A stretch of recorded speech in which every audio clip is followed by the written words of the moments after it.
Welcome to the HardReset.Info YouTube channel. Today I would like to show how you can change lock screen wallpaper in VIVO. So to start, you will need to launch Settings, then enter the home screen, lock screen and wallpaper section or category.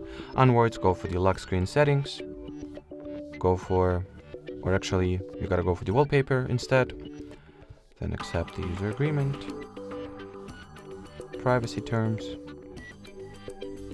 Then select what wallpaper you would like to set, or you can upload the one from your gallery, let's say this one.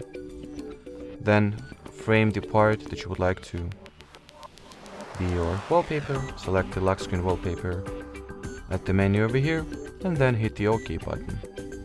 And the lock screen wallpaper was successfully changed already. So that will be it. Thanks for watching and bye bye.